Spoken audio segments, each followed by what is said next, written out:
Welcome. You're listening to The Aligned Self, Conversations in Creating a Conscious and Abundant Life. This is Daniel Denovi. I'll be your guide and host. Let's see just where we can take this.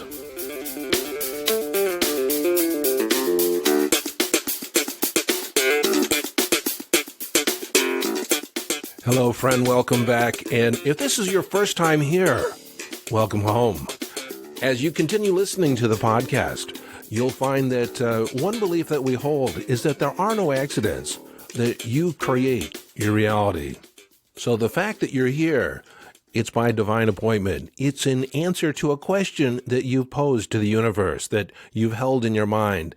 And your reticular activating system, we'll talk about that down the road, but your inborn radar has honed in on this topic, honed in on this podcast, and you find yourself here in answer to a question. And that question is probably something like, how do I live my best life? How do I create an amazing experience as a human being? How can I be all that I can be? How can I fulfill on my potential? How can I connect to my higher self and engage on the spiritual adventure? Just what is possible for my life? So as you continue to listen to this episode, just go ahead and hit the subscribe button. And when the podcast is over, share it with as many people as you can. Those people that you know and love that will find value in this message. Again, if you're new, just who am I? I am a high-performance coach. I work with individuals and organizations to maximize their performance, to get the best results, the best life possible. And I'm just starting another round of my signature program, The Aligned Self, which is about recreating the self-identity from the inside out to unleash your true, authentic expression, aligning your heart with your mind and your body, so that who you think you are, who you know yourself to be, is in alignment with your grandest intentions, your dreams and goals. And you can live your life on purpose, experiencing a profound sense of joy, peace, and love. There is literally no other program like it. So whenever we start a new session of The Aligned Self, I'm deep in my own mind thinking about self-identity, self-expression, personality, and aligning the heart with the mind and the body. I think about each participant in the program and align my thinking with theirs. And I thought today would be a great opportunity to give you a little insight to some of the stuff that we talk about in The Aligned Self. And this is about creating a worthy destination, a mission for your life.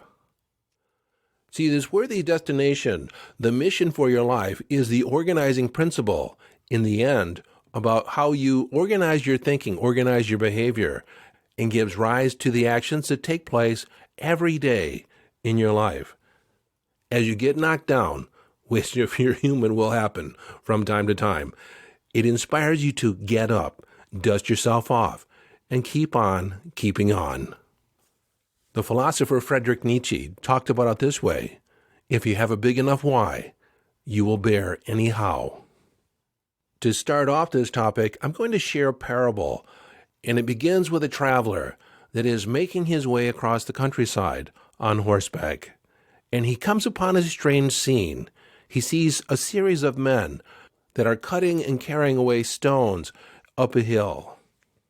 And he noticed almost immediately that some of the men were smiling and seemed to carry the stones easily. And other men were struggling and were sweating and obviously in discomfort, obviously in pain. And they seemed to be carrying the same load. And one of the men that appeared to be in extreme discomfort had stopped to rest and laid down his stone. And the traveler asked him, "Tell me, friend, about the work you're doing." And the man replied, obviously annoyed, "Isn't it obvious? I'm carrying this stone up a hill." And then the traveler responded, "I see. Well, have a great day." And the guy replied, "Yeah, right." And with that, the traveler moved down the road just a bit. And his curiosity got the best of him. He asked another man who didn't seem not terribly happy, but he seemed to be doing a lot better than the last guy. And he asked, "What are you doing?" And the guy replied, "I'm a stonemason. I'm building a wall." And the traveler asked, "What is the wall for?" And the stonemason replied, "I don't know. I just do what they tell me. I think it's a church." And with that, the stonemason was on his way. And right behind him was a man whose eyes were lit up, and he was smiling, carrying a stone the same size as the other two. Seeing the profound difference in his emotional state over the other two, the traveler became very curious. And so he asked the man, "So tell me, sir, what are you doing?" He said, "I am a craftsman, and I'm assisting in building a true monument to God. I'm building a cathedral, and the spires are going to reach up so high that they will touch the divine, and this cathedral will stand for a millennia. It will be a testament to our faith." And with that, he merrily proceeded on. The moral of the story is that the first man was doing a job. The second man was engaged in a career. The third man had a mission. He was moving towards a worthy destination, and as a consequence, the labor was minimal. The effort seemed trivial because he was connected to a goal, an intention that was bigger than himself. He was building a legacy. In the fall of 1962, then President John F. Kennedy delivered a speech that created a mission for the United States, one that carried us through the decade, and that was the mission of going to the moon. I'm going to play about a minute of his 22-minute speech that he delivered at Rice University in Houston, Texas, where he lays down the gauntlet, making a declaration that mobilized a country, mobilized industry, and captured the imaginations of the world. And its opportunity for peaceful cooperation may never come again. But why, some say, the moon? Why choose this as our goal? And they may well ask, why climb the highest mountain? Why, 35 years ago, fly the Atlantic? Why does Rice play Texas? We choose to go to the moon. We choose to go to the moon.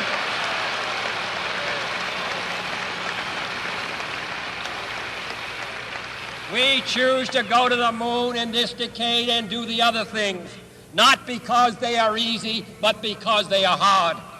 Because that goal will serve to organize and measure the best of our energies and skills. Because that challenge is one that we're willing to accept, one we are unwilling to postpone, and one we intend to win, and the others too.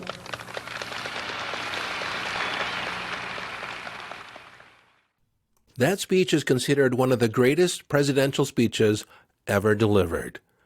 It was given in front of 40,000 people in the stadium at Rice University. It was also carried on all three networks. Yes, if you didn't know, in 1962, there were only 3 television networks, only 3 channels you could watch. And since they didn't want to play favorites, it was carried on all 3 networks equally. It was delivered at a time in history when the average American actually listened and watched the president deliver a speech. Kennedy wasn't talking about the economy. He wasn't talking about war. He was talking about the impossible, about men and women doing the impossible.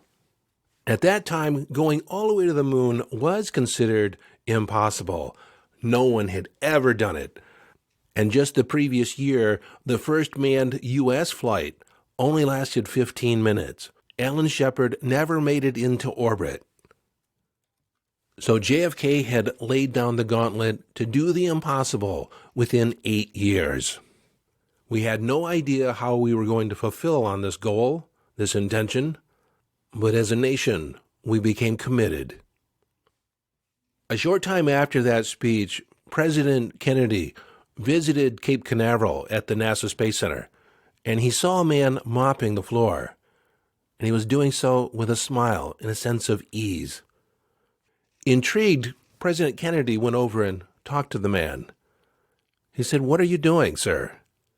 He said, "Mr. President, I'm helping send a man to the moon."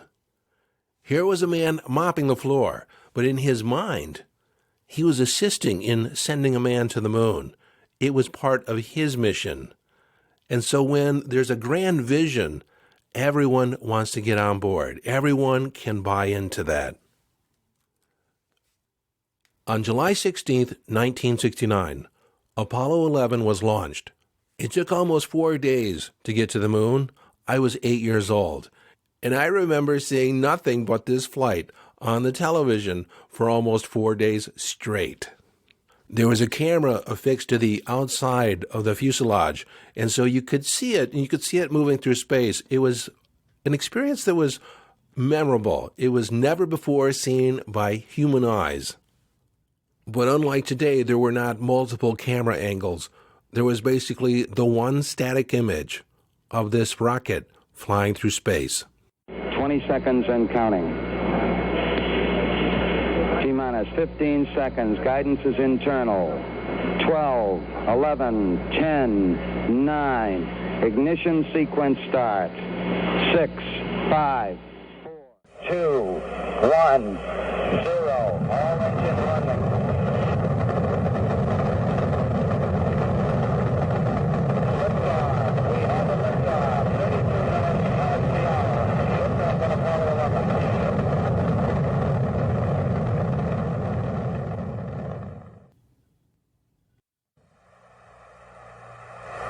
Down 2.5, picking up some dust. 30 feet, 2.5 down. Fake shadow. 4 forward, drift into the right a little. 1.5. Contact light. Okay, engine stop. Listen, Tranquility Base here. The Eagle has landed. Roger, Tranquility. We copy you on the ground. You got a bunch of guys about to turn blue. We're breathing again. Thanks a lot. Okay, Neil, we can see you coming down the ladder now. I'm at the foot of the ladder. The limb footbeds are only impressed in the surface about 1 or 2 inches. I'm going to step off the limb now. That's one small step for man, one giant leap for mankind. After Apollo 11 landed, many of the scientists and the engineers that had worked on the program were no longer actively working on anything as monumental. Many of them complained of depression, moodiness, irritability. Buzz Aldrin, who was the second man to walk on the moon right after Neil Armstrong took his first steps, suffered from depression and alcoholism after his moonwalk and returning back to Earth, playing the role of a hero. He found the publicity tour to be mundane and lacking any real substance. The question seems to be, what do you do after you walk on the moon? Linus Pauling, chemist, won the Nobel Prize in Chemistry in 1954.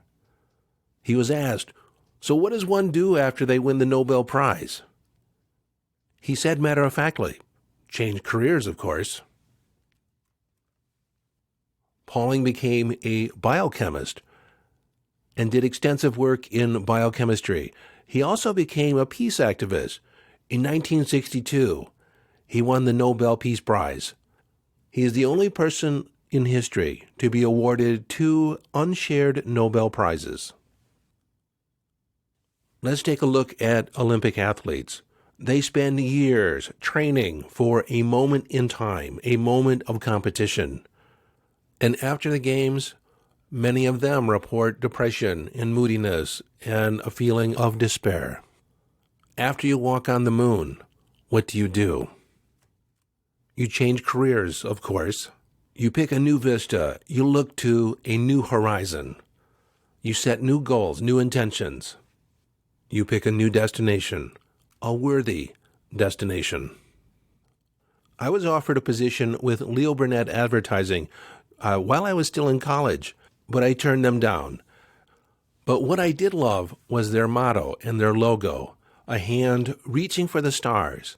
And the motto was, when you reach for the stars, at least you'll never come up with a handful of mud.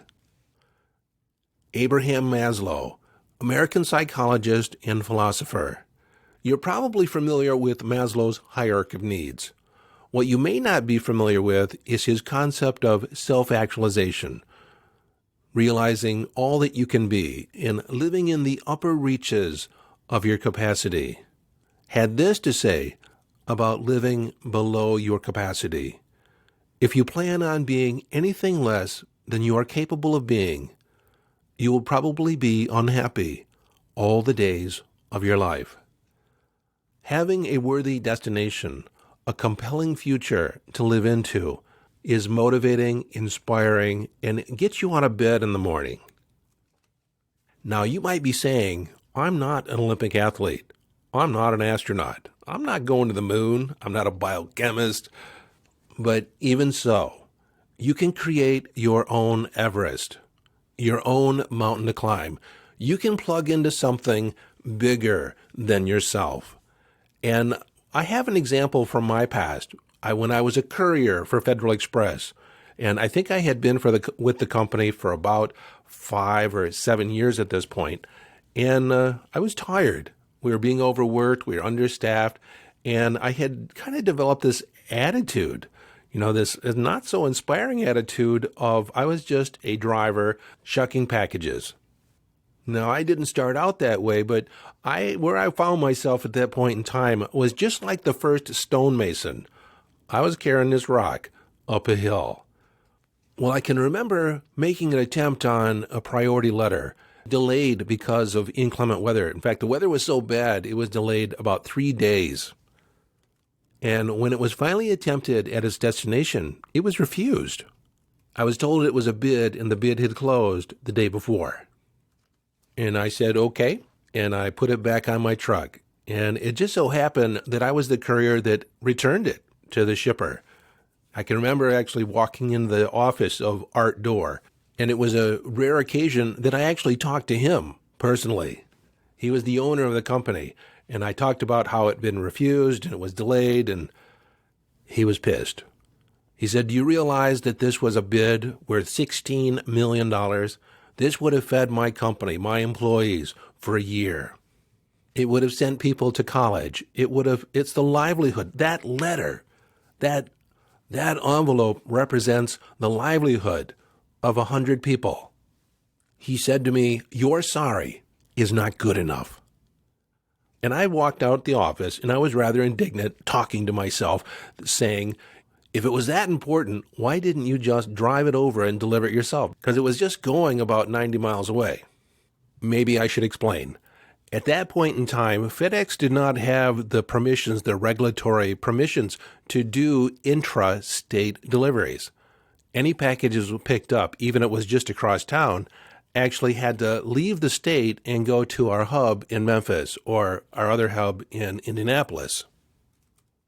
There were packages and letters in New York City that were going to the building across the street, and those had to leave the state first and come back the next day and then be delivered. And so that's why this letter that was just going 90 miles away actually had to go to Memphis first. It was locked up in a container, and the plane was grounded and didn't leave, couldn't fly for a day or two. Now, today the regulations have changed, but that was the beast that FedEx had to deal with at that point in time. So back to the story I was telling you, I had just left Art Door's office, and I was sitting in my truck talking to myself. But as it goes, I look inside. I look at my own motivation. I look at, my own internal processing.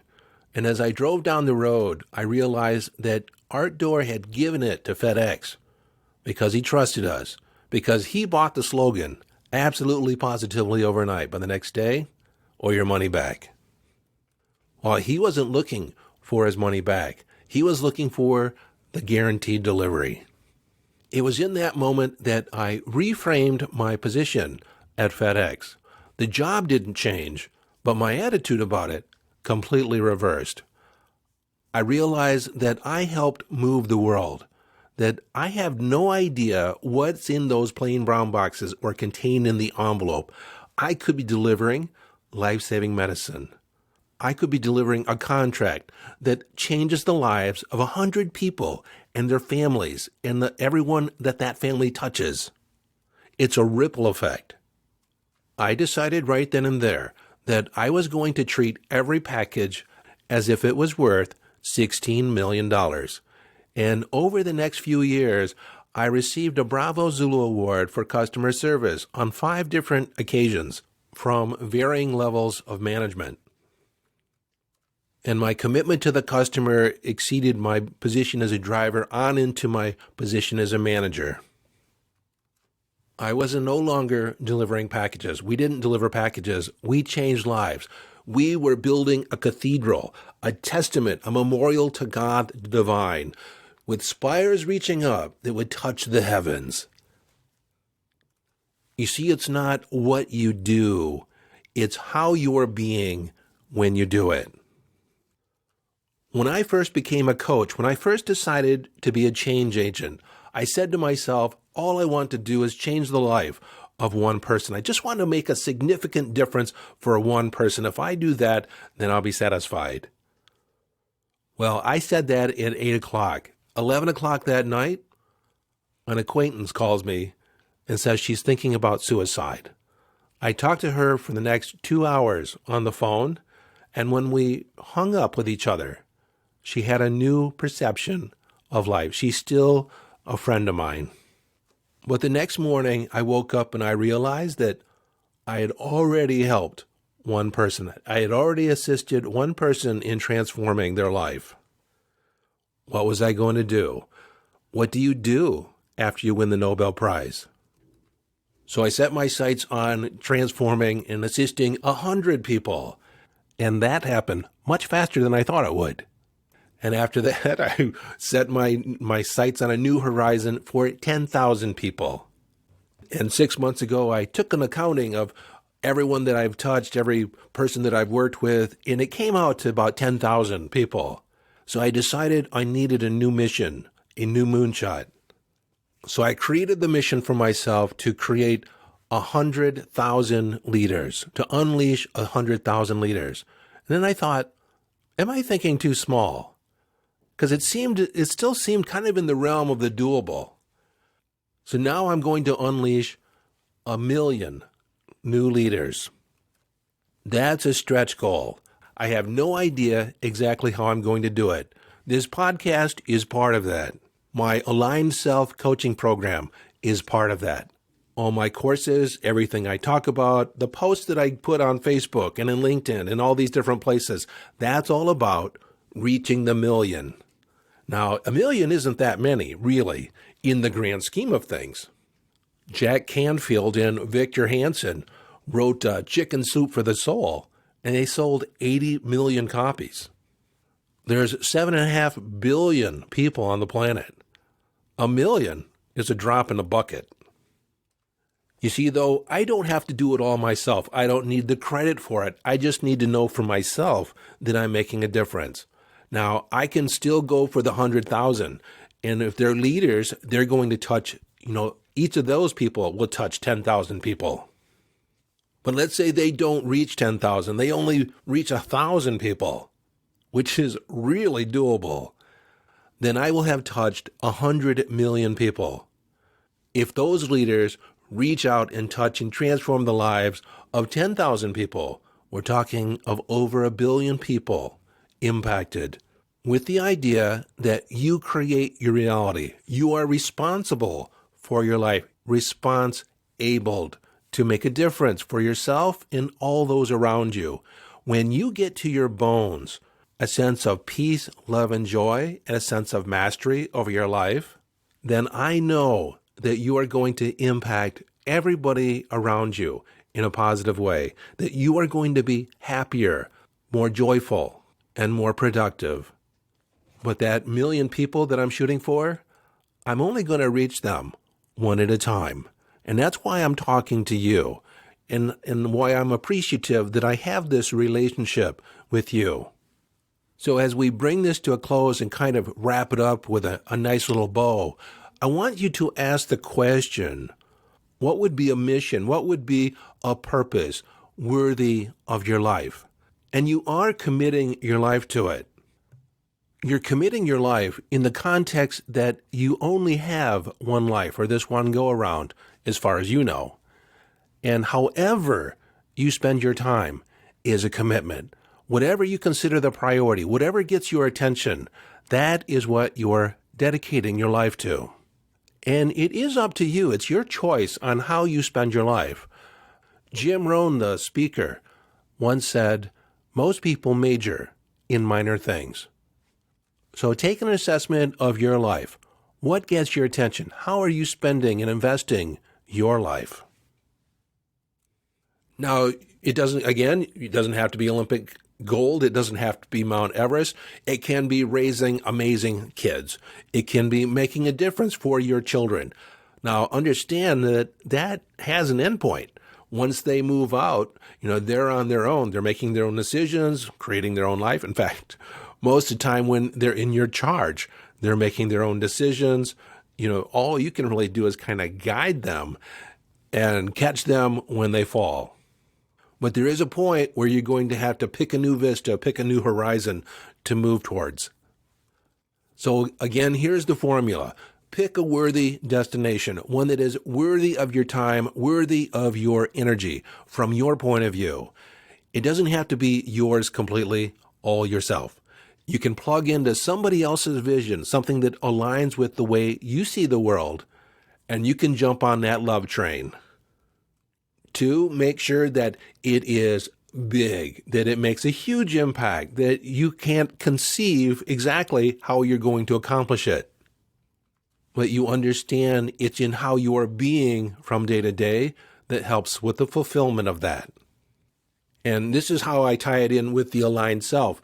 I make sure that all my participants, their guiding principles, their unifying principles, their values are aligned with fulfilling on their mission, or their mission is in alignment with what they consider most valuable in their life.